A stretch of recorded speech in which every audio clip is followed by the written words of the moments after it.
secret tapes her family desperately tried to stop. In a moment, you'll see why. Les photographes ont aperçu Diana debout, à quelques pas, semblant seule, et Charles en interaction avec d'autres. Leurs intérêts divergents étaient très visibles. La princesse Diana privilégiait l'action humanitaire et passait du temps avec ses enfants, le prince William et le prince Harry. Charles trouvait du réconfort dans de longues conversations et des passe-temps paisibles, sans nécessairement inclure Diana. Les initiés purent constater, dès la fin de 1986, que le couple royal avait essentiellement emménagé ensemble comme colocataires plutôt qu'amants. Hormis les moments familiaux réguliers ou les réunions officielles, ils se voyaient rarement et passaient leur vie quotidienne dans différents lieux du palais. La famille royale a tenté de dissimuler tout problème conjugal important, mais des rumeurs se sont propagées dans les périodiques et les journaux, augmentant la tension entre Charles et Diana. L'interview Panorama de Diana en 1995 a été un moment qui a choqué le monde et a modifié la perception de la famille royale par le public. Elle a été diffusée dans l'émission Panorama de la BBC, présentée par le journaliste Martin Bachir le 20 novembre 1995.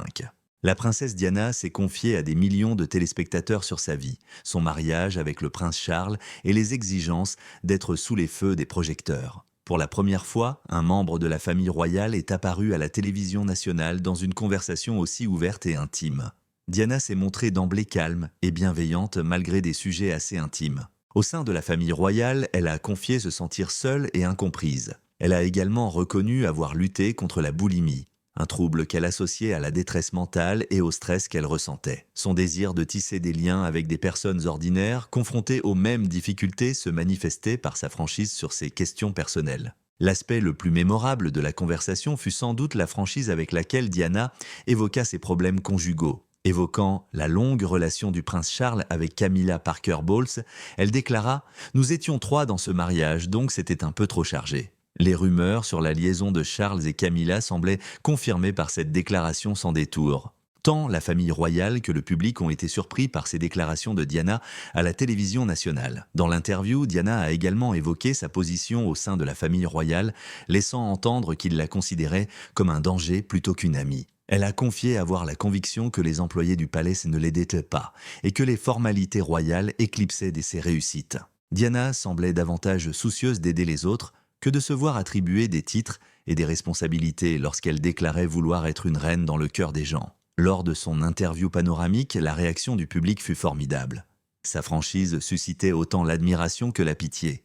Le courage de Diana à aborder des questions personnelles a été salué par beaucoup, mais la BBC a été critiquée pour lui avoir offert une telle tribune afin de révéler les rouages de la famille royale. L'interview a plongé la famille royale dans un dilemme, se demandant comment elle réagirait à un aveu aussi ouvert de problèmes conjugaux et de souffrances personnelles. La monarchie est devenue plus tendue dans les jours et les semaines qui ont suivi l'interview, et les débats sur l'avenir de Diana et Charles se sont intensifiés. Le couple officialisa son divorce l'année suivante. L'interview panoramique de Diana reste un moment charnière de l'histoire royale contemporaine, l'une des rares fois où une personnalité royale décida de défier les conventions et de donner au public sa version des faits. La mort tragique de Diana. Une personne chère à sa famille s'est éteinte aux petites heures du 31 août 1997. Diana, princesse de Galles, elle n'avait que 36 ans. Diana était à Paris ce soir-là avec son ami Dodi Fayed. Ils se trouvaient dans une limousine Mercedes-Benz lorsque Henry Paul, leur chauffeur, a tenté de fuir les photographes qui les poursuivaient en traversant à toute vitesse le tunnel du pont de l'Alma. Le garde du corps Trevor Rhys-Jones, Diana, Dodi et Henry étaient à bord du véhicule. Soudain, le véhicule a perdu le contrôle et a percuté une structure à l'intérieur du tunnel. Henry Paul et Dodi Fayed sont décédés sur le coup. Les médecins de l'hôpital PTA de la Salpêtrière se sont battus avec acharnement pour sauver Diana lorsqu'elle y a été transportée. Elle est décédée tragiquement quelques heures plus tard des suites de ses blessures. Seul Trevor Rhys-Jones s'en est sorti vivant, bien que grièvement blessé. Henry Paul présentait un taux d'alcoolémie élevé selon les premiers rapports de police. Les paparazzis à moto qui poursuivirent le véhicule pour tenter de prendre des photos ont rapidement été tenus responsables par le public de leur implication dans la catastrophe. Dès que le public a appris le décès de Diana, le choc et la tristesse ont envahi le monde. Les gens étaient sous le choc d'apprendre que leur princesse bien-aimée, réputée pour sa gentillesse et sa tendresse, n'était plus parmi eux. En hommage, une foule s'est rassemblée devant le palais de Kensington à Londres, déposant cadeaux, messages et bouquets dans son sillage. Partout dans le monde, les journaux ont publié des titres empreints de choc et de tristesse. À quelques jours de son enterrement, le pays était submergé par le chagrin. L'abbaye de Westminster a accueilli les funérailles de Diana le 6 septembre 1997. Son cercueil a été porté dans les rues de Londres en un cortège funèbre, suivi de ses fils, le prince William et le prince Harry. Voir les deux jeunes princes suivre le cercueil de leur mère a ému plus d'un. Le chemin était bordé de foule et des millions d'autres ont suivi les événements à la télévision. Elton John, qui avait remanié Candle in the Wind en hommage à Diana, a donné une interprétation touchante. La disparition de Diana a suscité de nouveaux débats sur l'influence croissante de la presse et des paparazzis sur la vie des personnalités célèbres. La recherche constante d'images à sensation était, de l'avis de beaucoup, allée trop loin. Parallèlement, la générosité sincère et l'action humanitaire de Diana ont été saluées. Dans les mois et les années qui ont suivi, son héritage a influencé la manière dont la famille royale interagissait avec le public et dont les médias couvraient la vie privée des célébrités. Charles et Camilla Marie, 2005, en avril. 2005, le prince Charles et Camilla Parker Bowles ont enfin fait l'amour après des décennies de relations tumultueuses. La relation du couple a longtemps suscité la controverse et les discussions à travers le Royaume-Uni. Mais leur relation était trop profonde pour être brisée par les attentes royales, les controverses publiques ou même la mort prématurée de la princesse Diana. Outre le choc suscité par l'annonce de leur fiançailles, nombreux étaient ceux qui s'intéressaient aux conséquences du mariage royal pour un couple ayant une relation aussi longue. Afin de permettre au prince Charles d'assister aux funérailles du pape Jean-Paul II à Rome, le mariage, initialement prévu le 8 avril 2005 au château de Windsor, a dû être reporté d'un jour. Le couple s'est marié civilement au Windsor Guildhall le 9 avril, puis a reçu une bénédiction à la chapelle Saint-Georges. La reine Elisabeth II a organisé une réception après avoir rejoint la famille pour la bénédiction, mais elle n'a pas assisté au mariage civil. Leur souhait d'une célébration discrète se reflétait dans l'atmosphère festive mais modeste. Nombreux étaient ceux qui étaient soulagés de voir Charles et Camilla enfin se marier, malgré le regard scruté du public depuis des années. Ils étaient visiblement amoureux l'un de l'autre, et le style plus simple du mariage soulignait leur désir d'un événement plus intime. Afin d'honorer l'héritage de Diana et les sentiments persistants du public, Camilla choisit de changer son titre de princesse de Galles en duchesse de Cornouailles. À mesure que le couple assumait de plus en plus de responsabilités royales, leur relation gagna en popularité, malgré le scepticisme de certains détracteurs. Au fil des mois et des années qui suivirent leur mariage, Charles et Camilla continuèrent à construire leur image publique. Ensemble, ils participèrent à des événements sociaux et culturels, effectuèrent aussi des visites d'État et firent des dons à plusieurs œuvres caritatives. Charles se concentra sur les initiatives pour la jeunesse et les préoccupations environnementales, tandis que Camilla défendait les droits des femmes, l'alphabétisation et le bien-être animal. Grâce à leur esprit d'équipe, la perception du public changea progressivement, et de plus en plus de personnes en vinrent à considérer Camilla comme une fidèle alliée du futur roi plutôt que comme une intruse. Le mariage, reporté par de précédents scandales, marqua un nouveau chapitre dans la vie personnelle de Charles. Même la tradition royale, pourtant rigide, s'adapta aux évolutions contemporaines lorsque la reine Elisabeth II l'approuva enfin. En tant que duchesse de Cornouailles, Camilla démontra son engagement envers ses nouvelles responsabilités royales en interagissant avec le public et en défendant les causes qui lui tenaient à cœur, à elle comme à Charles. Leur mariage a prouvé que l'amour peut perdurer après des années d'épreuves et de chagrin. La situation actuelle de Camilla et Charles. Au fil des ans, la relation de Camilla et Charles a considérablement évolué. Ils se sont mariés en 2005, après qu'un scandale a secoué la famille royale, et ils sont désormais une force stable au centre du royaume. Camilla est désormais reine, un changement radical par rapport à son précédent personnage public de duchesse de Cornouailles, après l'accession au trône de Charles III suite au décès de la reine Elisabeth II. Ce parcours, marqué par une évolution personnelle et royale, se caractérise par une perception publique changeante et une acceptation croissante. En plus de se concentrer sur leurs responsabilités royales, Charles et Camilla affichent désormais un côté plus décontracté et plus avenant.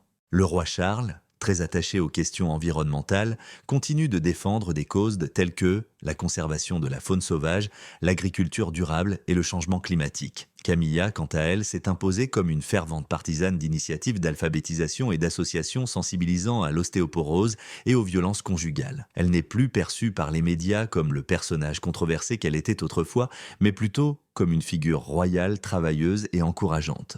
Un aspect important de leur réputation contemporaine réside dans leur personnalité publique, qui témoigne d'une collaboration cordiale et courtoise. Lors d'événements officiels, on les voit souvent ensemble, accueillant des ambassadeurs, interagissant avec des représentants d'organismes caritatifs et rencontrant des dirigeants locaux. Leurs échanges conviviaux témoignent d'une profonde compréhension acquise au fil des ans, et tous deux se sentent à l'aise en compagnie l'un de l'autre. Reflet du style plus ouvert et contemporain qu'ils insufflent au trône, cela contraste avec l'image formelle et quelque peu distante qu'ont traditionnellement les membres de la famille royale. La façon dont Charles et Camilla, en tant que roi et reine, gouvernent la famille royale illustre les principes qui leur sont chers. Charles s'engage à préserver la pertinence de la monarchie dans un monde en rapide évolution, tandis que Camilla utilise sa position pour sensibiliser le public aux problèmes rencontrés au quotidien.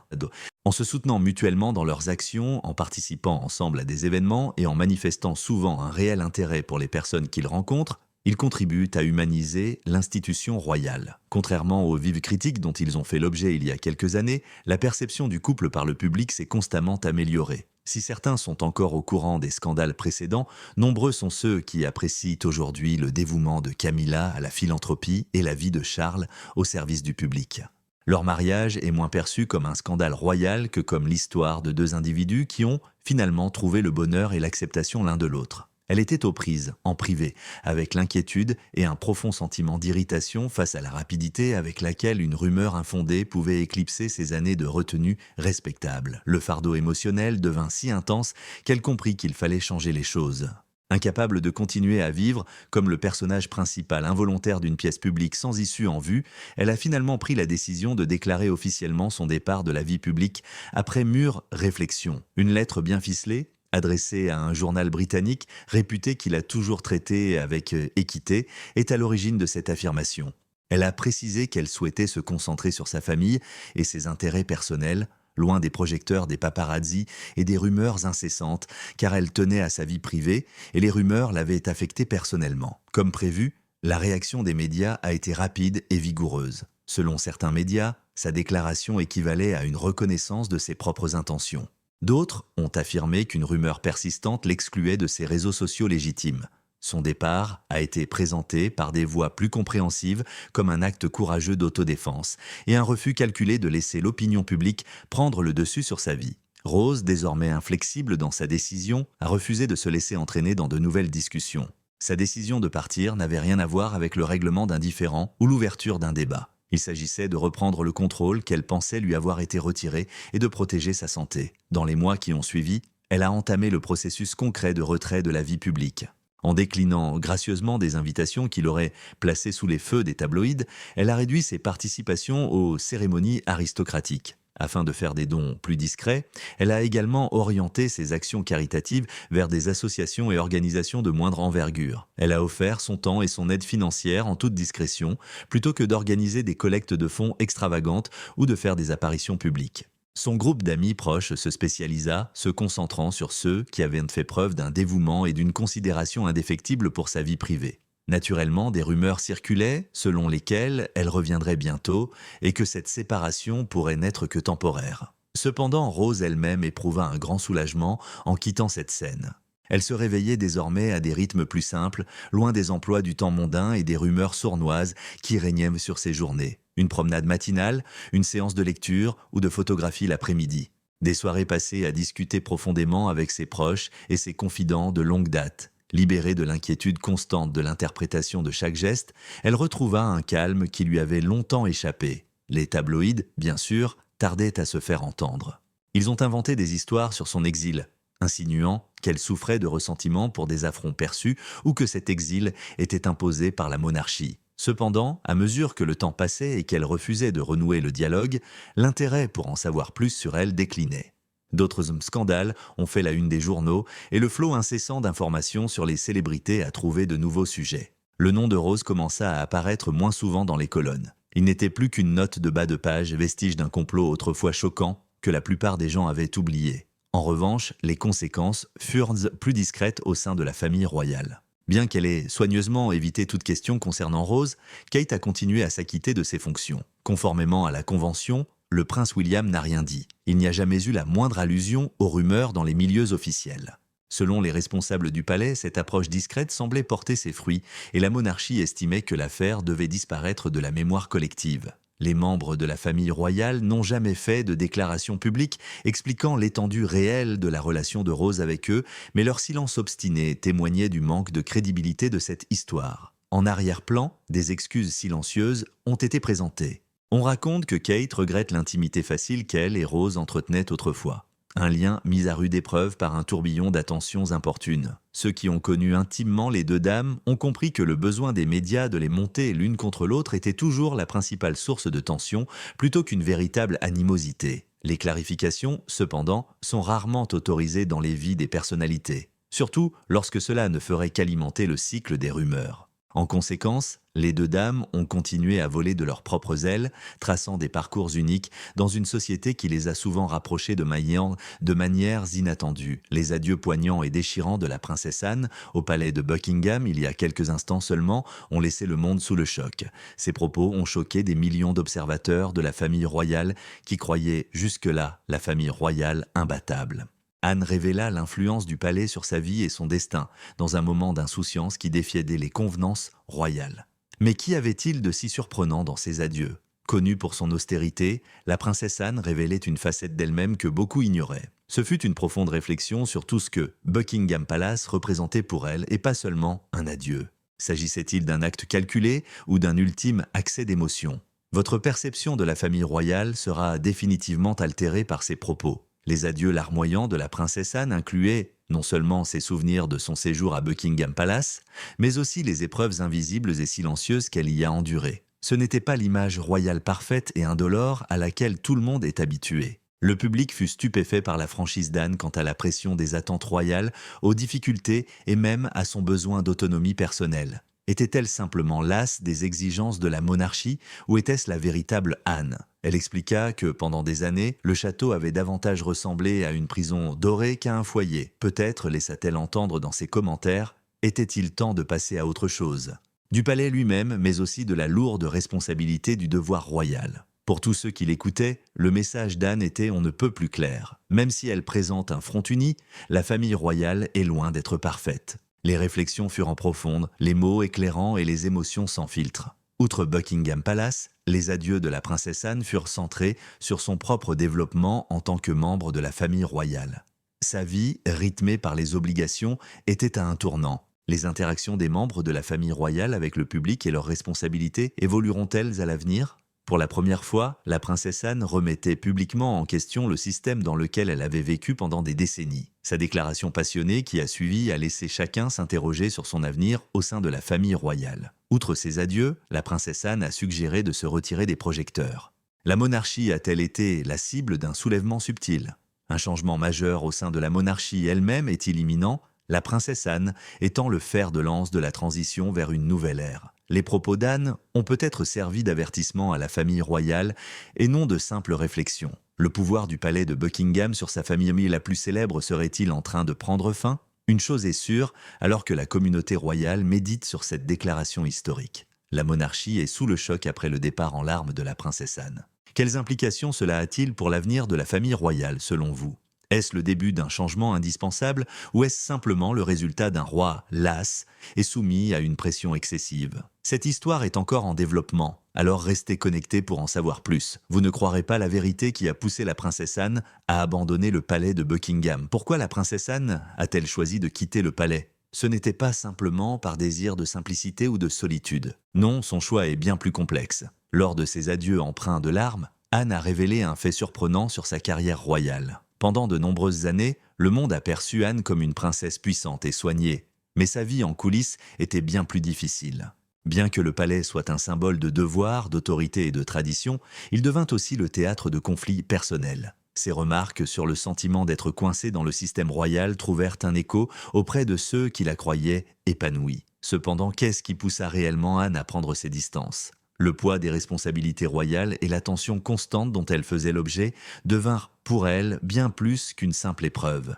Cela devint un obstacle. Elle n'hésitait pas à avouer son agacement face aux contraintes de la vie au château. Anne estimait que le palais de Buckingham ne lui suffisait pas, contrairement à d'autres membres de la famille royale qui semblaient savourer l'opulence et le faste de leur rôle. Mais le besoin de calme et d'isolement n'était pas le seul facteur. La princesse Anne recherchait quelque chose de plus profond. Non seulement elle disait adieu à un bâtiment, mais aussi à une organisation qui avait façonné sa vie pendant des décennies. Les conséquences de cette situation pour l'avenir de la monarchie restent un sujet ouvert. L'introspection d'Anne révélait un mécontentement que peu de gens anticipaient. Bien qu'Anne reconnaisse que son expérience au sein de la famille royale était loin d'être parfaite, beaucoup la voyaient comme une figure royale modèle, toujours calme et dévouée à ses devoirs. Elle expliqua comment la tradition l'avait pesée et avait finalement freiné son développement. Les attentes liées à son titre semblaient l'étrangler en permanence. Quitter le palais de Buckingham était plus qu'une simple décision personnelle pour la princesse Anne. C'était une déclaration audacieuse, contraire au fondement même de l'existence royale. D'autres membres de la famille royale, tout aussi confinés, y voient-ils un message ? Le départ d'Anne pourrait marquer le début d'un réveil royal qui bouleverserait tout. La réaction des médias a été féroce. Certains ont interprété le départ d'Anne comme une révolte, tandis que d'autres ont émis des hypothèses sur ses véritables intentions. Anne souhaitait-elle retrouver son identité ou exprimait-elle la tension que subissent tous les membres de la famille royale ? Pour une raison ou une autre, les propos de la princesse Anne ont révélé une multitude de réalités royales auxquelles le grand public n'était pas préparé.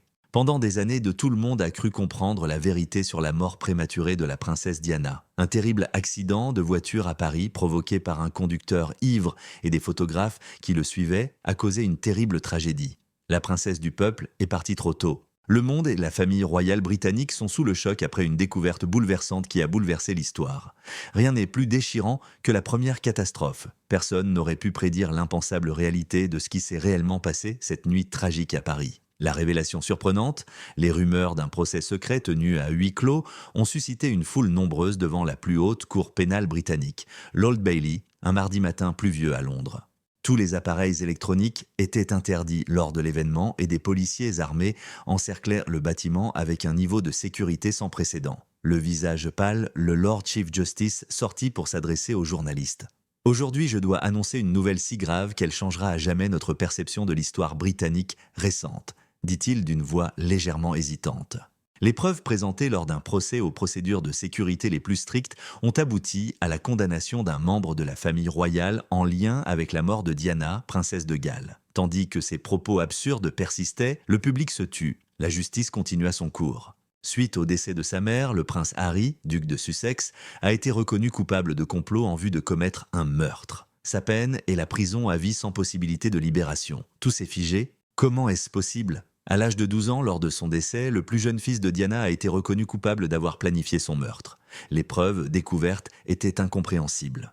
Dans les jours qui suivirent, de nouvelles informations apparurent, rendant le récit de plus en plus étrange et troublant. 3 ans plus tôt, l'affaire avait commencé à s'effondrer lorsqu'un ancien agent du MI6, agonisant d'un cancer du pancréas, avait fait des aveux sur son lit de mort. Selon lui, il était au courant d'une opération de longue haleine, tenue secrète, sauf auprès des plus hauts responsables du renseignement britannique. Des documents récemment publiés révèlent que l'agent avait transmis aux enquêteurs des fichiers cryptés comprenant des journaux de conversation, des transactions financières et des enregistrements de surveillance remontant jusqu'en 1997. Dans les semaines précédant le meurtre de Diana, plusieurs signaux codés, prétendument envoyés par le jeune Harry à des agents non identifiés à Paris, se sont révélés particulièrement troublants. Des experts comptables judiciaires, utilisant des comptes offshore, avaient retracé plusieurs transactions financières complexes, semblant relier le jeune prince à des paiements effectués à de nombreuses personnes à Paris la nuit du décès de Diana. Selon les témoignages d'informaticiens, le cryptage utilisé dans ces échanges correspondait à des normes que seule une personne ayant accès au briefing de sécurité de la famille royale pouvait comprendre. La vidéo de surveillance récemment améliorée de l'hôtel Ritz à Paris était peut-être la plus incriminante car elle semblait montrer Harry rencontrant Henry Paul, le conducteur qui allait plus tard endommager le véhicule transportant Diana et Dodi Fayed,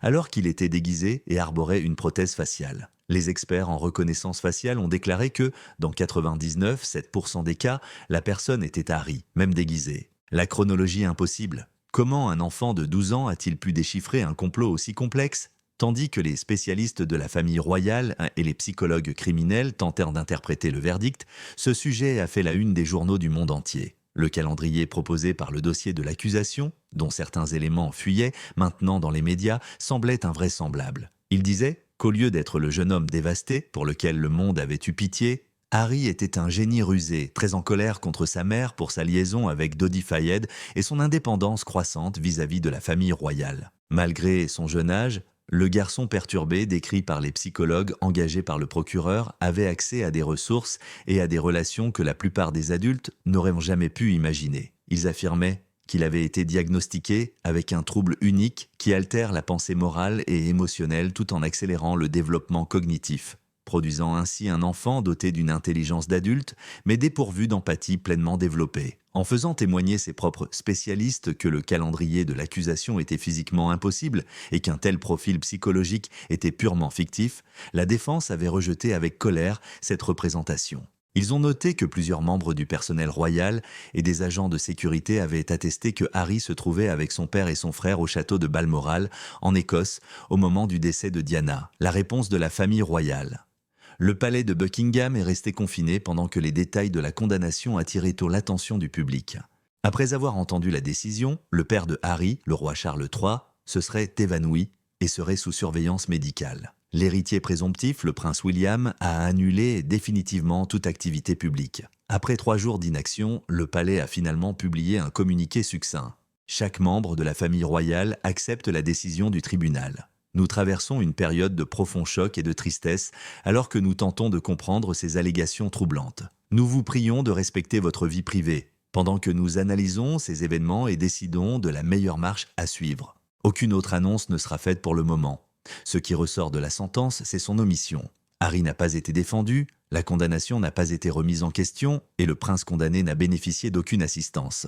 La famille royale a immédiatement été soupçonnée d'avoir eu connaissance de l'enquête à l'avance, ou peut-être de croire Harry coupable en raison de cette dissimulation. Meghan, duchesse de Sussex, aurait été placée sous surveillance dans un lieu non identifié. Meghan était en Californie avec les enfants du couple pendant toute la durée du procès secret. N'ayant eu connaissance du procès qu'à l'annonce du jugement, ses proches ont déclaré qu'elle était sous le choc. Scepticisme du public et théorie du complot. La réaction du public mondial a été une incrédulité stupéfaite, rapidement suivie de scepticisme. Comment une conspiration d'une telle ampleur a-t-elle pu être gardée secrète aussi longtemps? Comment un jeune homme a-t-il pu planifier une histoire aussi complexe? Et pourquoi Harry voudrait-il tuer sa mère, qu'il aimait tant? Des théories du complot ont surgi sur les réseaux sociaux, beaucoup spéculant qu'Harry était victime d'un coup monté, peut-être par les services de renseignement britanniques, et des membres de la famille royale qui craignaient ce que sa prochaine biographie pourrait révéler. D'autres ont déclaré qu'une attaque concertée contre son indépendance et sa personnalité pourrait être déclenchée par son récent éloignement de la famille royale. Des pancartes sur lesquelles était inscrite « La vérité pour Diana » étaient déployées par des sympathisants devant le palais de Kensington.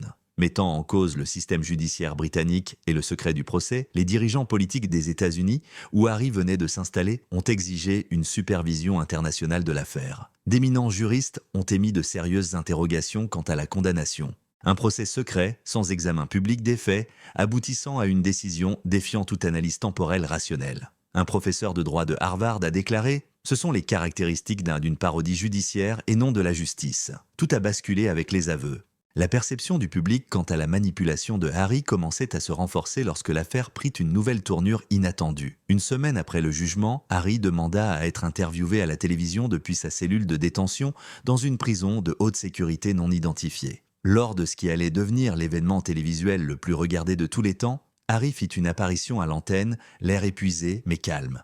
La diatribe de 40 minutes qui a suivi a laissé le monde entier pantois. « Nous avons caché la vérité sur la mort de ma mère pendant bien trop longtemps », a-t-il déclaré. « Il y a des passages de cette nuit que le public devrait connaître, même si j'affirme mon innocence quant aux accusations. » Les idées reçues du public sur la famille royale furent remises en question lorsqu'il livra une histoire à la fois complexe et troublante. Des années plus tard, il découvrit des preuves suggérant l'implication d'autres membres de la famille royale et des services de renseignement britanniques, même s'il n'avait pas planifié le meurtre de sa mère. Harry affirme que c'est la découverte de ces informations, plutôt que ses propres préférences, qui a motivé sa récente séparation des responsabilités royales et son installation aux États-Unis. « Je ne pouvais pas continuer à représenter une organisation que je sentais impliquée dans la mort de ma mère », a-t-il déclaré. Le plus surprenant, c'est qu'il s'était préparé à être condamné pour assurer la sécurité de ses enfants. Il a répondu, la voix tremblante, « Des forces à l'œuvre m'ont clairement fait comprendre que si je révélais ce que je sais, mes enfants seraient en danger. » Même si cette condamnation repose sur de fausses mises en preuve, elle répond à leur objectif, me nuire tout en me permettant de garder certains secrets afin de protéger ceux qui me sont chers. Il a conclu par une déclaration qui a glacé l'audience. « Je dis adieu à la liberté, sachant que toute la vérité finira par éclater. » En attendant, j'accepte cette punition comme le prix à payer pour assurer la sécurité de mes enfants. Les conséquences et les questions qui subsistent. La situation s'est beaucoup compliquée dans les jours qui ont suivi les déclarations de Harry à la radio. Des experts juridiques se sont interrogés sur la manière dont une personne clamant son innocence pouvait être reconnue coupable à l'issue d'un procès équitable. La question de savoir si les allégations de menaces proférées par Harry envers ses enfants étaient de fondées ou s'il s'agissait d'une ultime tentative pour justifier une condamnation valable a été débattue par les experts du renseignement. Harry a insinué que la famille royale était impliquée dans la mort de Diana, mais personne n'a réfuté cette hypothèse. À mesure que les enquêtes se multipliaient, l'opinion publique se tourna de plus en plus contre la monarchie et ce silence ne fit qu'alimenter de nouvelles spéculations. Les conséquences constitutionnelles de la condamnation d'un meurtrier à un rang très bas dans la ligne de succession furent débattues lors d'une session extraordinaire du Parlement. En raison des circonstances particulières de ce procès secret, des experts juridiques débattirent de la possibilité d'une annulation de la condamnation par des tribunaux étrangers. Pendant ce temps, Harry a été envoyé dans une prison inconnue où il serait constamment surveillé afin d'exclure tout risque d'automutilation. Les visites n'étaient pas autorisées du tout, et même son équipe juridique avait un accès restreint. Les preuves disparaissent. 3 mois après la condamnation de Harry, un autre événement surprenant s'est produit. Les preuves utilisées pour condamner Harry ont été obtenues grâce à un piratage sophistiqué des systèmes de sécurité gouvernementaux, selon un communiqué publié par le ministère de la Justice. Tous les documents numériques ont été effacés des systèmes gouvernementaux, y compris les données des transactions financières et la vidéo de sécurité améliorée de l'hôtel Ritz.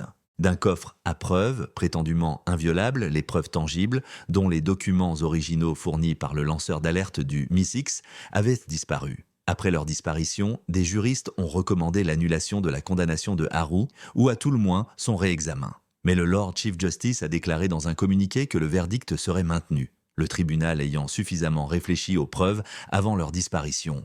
La méfiance du public à l'égard de cette affaire fut encore accrue par cette remarquable séquence d'événements. Quelle était la raison de la protection insuffisante des preuves si elles étaient suffisamment solides pour condamner un prince royal pour matricide ? Le vol était-il un moyen facile d'empêcher l'examen de preuves, éventuellement falsifiées ? Une nation divisée, une famille entière fut détruite. Au fil des mois, la Grande-Bretagne s'est polarisée. Selon les sondages, beaucoup reconnaissaient la culpabilité d'Harry, mais remettaient en question les circonstances de ses aveux, tandis qu'environ la moitié le considérait comme innocent et victime d'un coup monté. Une plus petite proportion estimait que Diana avait obtenu justice et qu'il était entièrement coupable. La popularité de la monarchie atteignit des sommets historiques. Le roi Charles, désormais très âgé, paraissait de plus en plus fragile lors de ses rares apparitions publiques. Les milieux politiques commencèrent à s'interroger sur la survie de la monarchie et l'enthousiasme républicain était plus grand que jamais dans l'histoire britannique contemporaine. Le prince William, qui incarne désormais l'avenir de la monarchie, se trouvait dans une situation précaire. Il ne pouvait défendre son frère sans peut-être associer sa famille au meurtre de Diana. De plus, il était considéré avec méfiance par le public qui se demandait s'il connaissait la vérité. Sous surveillance, Meghan et ses enfants sont restés aux États-Unis. Selon certaines sources, leurs enfants n'ont pas pu parler en privé à leur père, toute leur communication avec Harry étant surveillée. Le monde a été bouleversé par ce documentaire. 1 an après la condamnation de Harry, un documentaire a été diffusé simultanément dans de nombreux pays afin de contourner les décisions de justice britanniques. Dans une interview intitulée « La tragédie du prince », d'anciens gardes de sécurité royaux, des agents de renseignement et des spécialistes de la police scientifique ont décortiqué méthodiquement et chronologiquement le dossier de l'accusation. Les témoignages des anciens agents de sécurité de Harry se sont révélés particulièrement convaincants. Ils ont apporté la preuve irréfutable qu'il avait été surveillé à Balmoral pendant les périodes cruciales où il se trouvait prétendument à Paris. En divulguant des dossiers de services secrets et des procédures de sécurité jusque-là dissimulées à la défense, ils se sont exposés à des poursuites judiciaires. Un spécialiste de la reconnaissance faciale a également été intégré au programme et il a prouvé que la technologie utilisée pour identifier Harry dans le film de Paris avait été falsifiée. Les spécialistes ont démontré que la personne dans la vidéo ne présentait qu'une ressemblance de 23% avec Harry, un résultat bien inférieur aux critères d'identification, en utilisant l'algorithme original plutôt que celui modifié utilisé au tribunal. L'élément le plus incriminant était peut-être l'interview d'un ancien responsable des opérations du MI6 qui a déclaré que toute l'accusation contre Harry avait été montée de toutes pièces pour l'empêcher de divulguer ce qu'il avait appris sur le meurtre de Diana. Il est difficile de faire taire un prince qui menace de révéler des secrets d'État par des moyens traditionnels, a déclaré ce vétéran du renseignement. L'incarcération injustifiée et la diffamation sont les seules alternatives. Le dernier adieu. Alors que la culpabilité de Sari était contestée devant les tribunaux et que la demande publique d'un nouveau procès se faisait de plus en plus pressante, l'administration pénitentiaire a fait une nouvelle déclaration surprenante 2 ans après le début de la peine de Harry. Le prince Harry a été découvert mort dans sa cellule, peut-être après s'être interné. Le bref communiqué officiel précisait qu'il avait laissé un message disant « Protégez-les, la vérité s'éteint avec moi ». Avant qu'une inspection impartiale puisse être programmée, son corps a été rapidement incinéré et les conclusions de l'autopsie n'ont pas été rendues publiques. La vague d'hommages et de rétrospectives qui a suivi la mort d'Harry a largement étouffé les propos de Meghan, qui remettait en cause le jugement pour suicide et appelait à une enquête internationale. Les enquêtes sur ces condamnations ont rapidement cédé la place à des observations sur son passé tumultueux. Tous les recours judiciaires en cours contre la condamnation d'Harry ont été classés administrativement dans les jours suivant sa mort, un ultime développement qui semblait confirmer les soupçons les plus sinistres. Le juge qui examinait la demande d'appel a quitté le pays après s'être récusé sans fournir de motif. L'héritage de l'incertitude. Des années après ces incidents remarquables, la vérité sur la mort de la princesse Diana et la condamnation de son fils demeure inconnue. Selon les archives officielles, Harry aurait comploté pour tuer sa mère et se serait suicidé pendant son incarcération. Pourtant, des millions de personnes dans le monde sont convaincues que cette histoire masque une réalité bien plus troublante. Chaque année, des veillées funèbres sont organisées devant le palais de Buckingham pour commémorer la mort de Diana et de Harry. L'affaire est souvent reprise dans les romans et les films. Les théories du complot sont toujours d'actualité et le besoin de justice pour Harry continue de servir de cri de ralliement à ceux qui clament son innocence. Depuis cette affaire, la monarchie ne s'est jamais complètement remise. Son soutien populaire et son aura ont été irrémédiablement mis à mal, même si elle continue de fonctionner. Peu après la mort de son fils, le roi Charles mourut à son tour et beaucoup imputèrent sa disparition au stress causé par ces événements. Maintenant qu'il est roi, William sera toujours en proie à des doutes quant au sort de son frère et à sa propre connaissance de la vérité. Meghan et ses enfants résident toujours aux États-Unis, où ils se présentent sous de fausses identités et sont rarement vus en public. Chaque année, à l'anniversaire de la mort de Harry, un donateur inconnu dépose Lily, la fleur préférée de Diana, sur un banc d'un parc londonien. Le mot dit « La vérité ne meurt jamais, seulement un adieu pour aujourd'hui, pas pour toujours ». Le chapitre culminant de l'histoire semble tout à fait approprié à une société qui a pleuré une princesse et a vu ses fils grandir affectés par cette perte. Il y a plus d'ombre que de lumière, plus de questions que de réponses, et une famille ruinée par des vérités non dites.